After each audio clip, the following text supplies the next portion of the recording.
السلام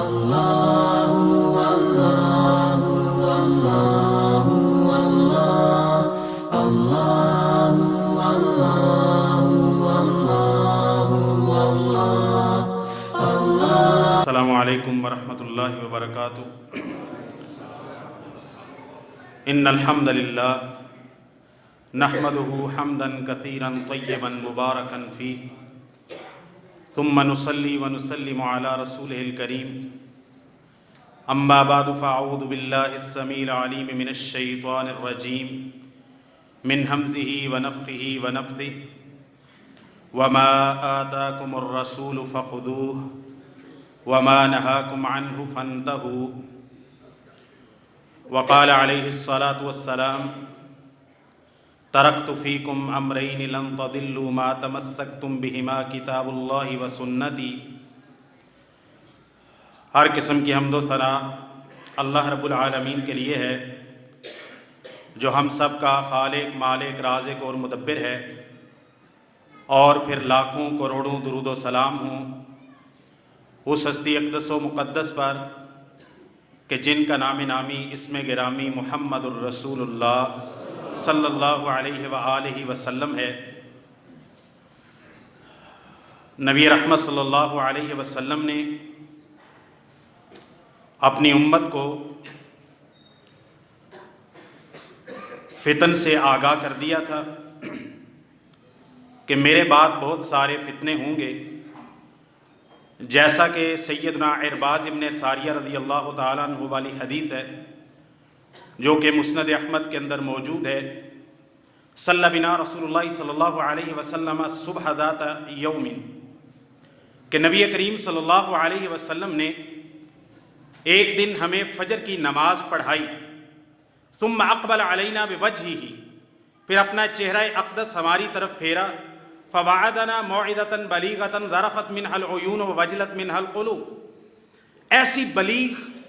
ایسی فصاحت و بلاغت والی نصیحت کی واعظ کیا کہ جس سے آنکھیں بہہ پڑی اور دلوں کے اندر ڈر پیدا ہو گیا۔ فقال قائل یا رسول اللہ صلی اللہ علیہ وسلم کأن هذه موعظة مودع، یا رسول اللہ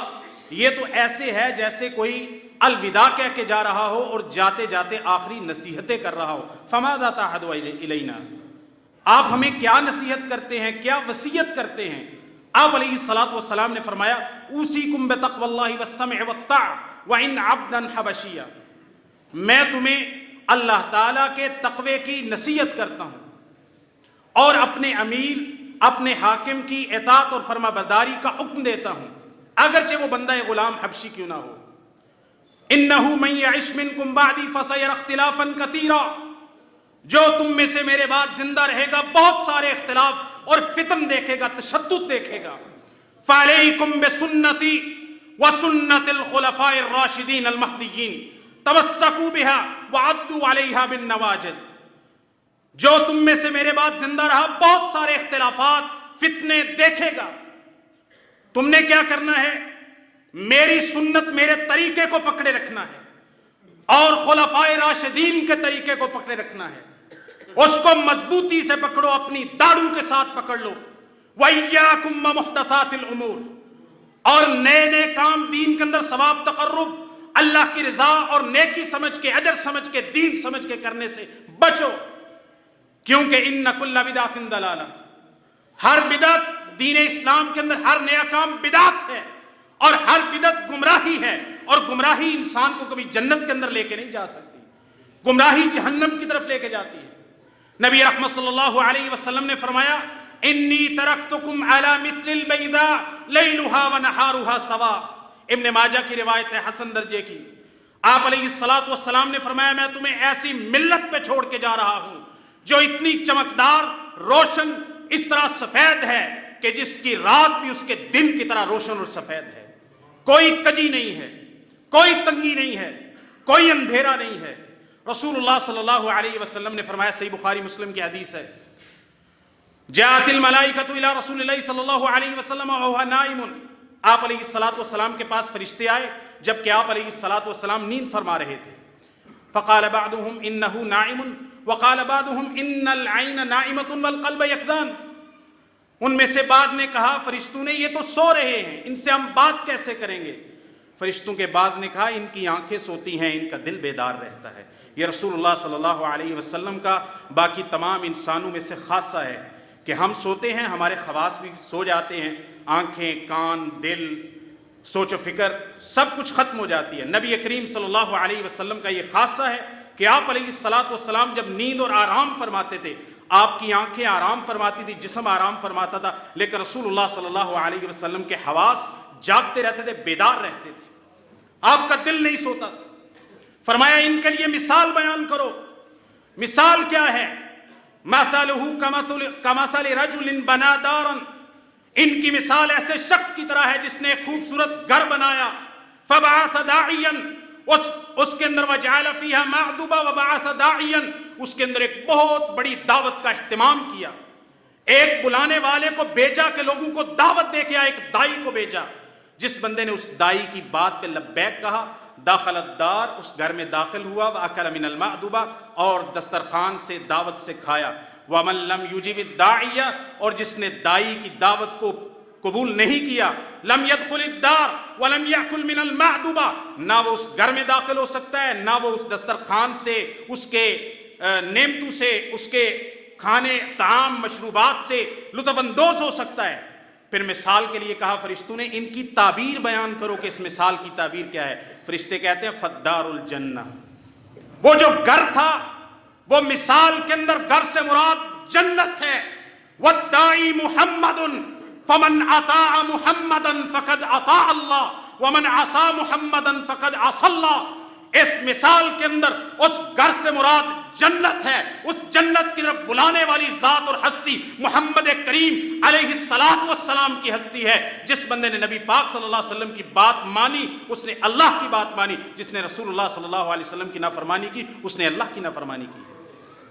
محمد فرق بین الناس، محمد صلی اللہ علیہ وسلم کی ذات، آپ کی ہستی، آپ کی سنت، آپ کا طریقہ، آپ کی حدیث، آپ علیہ الصلاۃ والسلام کا منہاج، آپ علیہ الصلاۃ والسلام کا سبیل مستقیم، یہ لوگوں کے درمیان فرق کرتا ہے۔ اس کی مثال آپ عبداللہ ابن مسعود رضی اللہ تعالیٰ عنہ کی مسند احمد کی حدیث سے لے سکتے ہیں کہ نبی کریم صلی اللہ علیہ وسلم بیٹھے ہوئے تھے، آپ نے زمین پہ خط کھینچا، آپ صلی اللہ علیہ وسلم نے اس پہ ہاتھ رکھ کے کہا کہ یہ ہے میرا سیدھا راستہ، اور اس کے دائیں بائیں کئی خط کھینچے الٹے ٹیڑھے، اور آپ علیہ الصلاۃ والسلام نے فرمایا ہذہ سبل علی کل سبیل منہا شیطان، ہر راستے پہ ایک شیطان ہے، جو بندہ اس کی طرف جائے گا شیطان اس کو لپک لے گا اپنی طرف۔ اور پھر رسول اللہ صلی اللہ علیہ وسلم نے قرآن مجید کی آیت پڑھی وَأَنَّ هَذَا صِرَاطِي مُسْتَقِيمًا فَاتَّبِعُوهُ وَلَا تَتَّبِعُوا السُّبُلَ فَتَفَرَّقَ بِكُمْ عَنْ سَبِيلِهِ، یہ ہے میرا سیدھا راستہ، قرآن کا راستہ، سنت کا راستہ، منہاج صحابہ کا راستہ۔ اور اہل سنت اور اہل بدعت کے اندر فرق بنیادی طور پر عقیدے کے اندر اللہ تعالیٰ کی توحید کا عقیدہ، عقیدہ اسماء و صفات ہے بنیادی طور پر جو علم کلام سے شروع ہوا، پھر اس کے بعد عقیدہ الوہیت کے اندر اہل سنت والجماعت اللہ کے علاوہ کسی کی عبادت نہیں کرتے، اور اللہ تعالیٰ کے اسماء و صفات کے اندر کسی کو بھی اللہ تعالیٰ کا شریک نہیں مانتے۔ اور دوسری طرف سنت کو لازم پکڑنے کا، اعتصام بالکتاب و سنہ کا عقیدہ ہے۔ یہ فرق کرتا ہے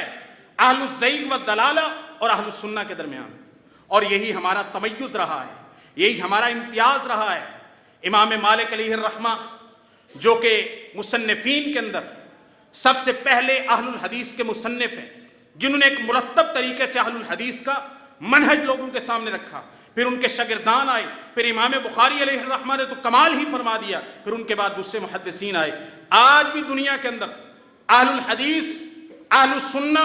اہل الحق اور اہل الزیغ والضلالہ کے درمیان یہی بنیادی فرق ہے، ایک عقیدہ توحید کا، دوسرا التزام بالکتاب والسنہ کا، کہ سنت کو تھامنے والا کون ہے اور بدعت کے گھٹاٹوں اندھیروں کے اندر ڈوب جانے والا کون ہے۔ برصغیر پاک و ہند کے اندر اور اس کے علاوہ عرب کی سرزمین کے اندر ایک ہی وقت میں یکے بعد دیگرے دو تحریکیں چلی ہیں۔ ایک امام الدعوہ مجدد محمد بن عبد الوہاب رحمہ اللہ کی تحریک، جس نے پورے عرب کو،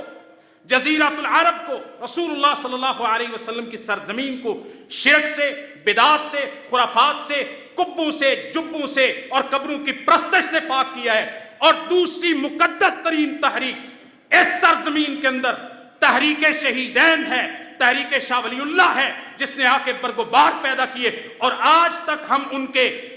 جو انہوں نے ہمارے لیے پھل لگائے تھے، پودے لگائے تھے، آج تک ہم ان کے پھل چن رہے ہیں۔ وہ سید احمد شہید اور شاہ اسماعیل شہید کی تحریک ہے، اور پچھلے 200 سالوں کے اندر دوبارہ اس برے صغیر پاک و ہند میں پہلے بھی کوئی ایسی اسلامی تحریک نظر نہیں آتی، اور دوبارہ بھی ابھی تک کوئی دوبارہ ایسی اسلامی تحریک جو بالکل اخلاص کے اوپر، عقیدے کے اوپر، توحید کے اوپر، بدعت و خرافات، رسم و رواج کو مٹانے کے لیے اٹھی ہو، ہمیں دوبارہ ایسا کوئی نظر نہیں آتا۔ ہاں، اس تحریک کے کچھ ایسے بچے کچے خلفاء رہ گئے ہیں جو کسی نہ کسی طریقے سے اس کو آگے بڑھا رہے ہیں۔ یہی تمیز ہے الحمدللہ برے صغیر پاک و ہند کے اندر اہل حق اور اہل بدعت کے درمیان۔ وہ جو ہمیں رسی ملتی ہے تحریک شہیدین سے، اور اس کے اندر چونکہ چنانچہ اگرچہ مگرچہ اور دفاعی پوزیشن نہیں تھی،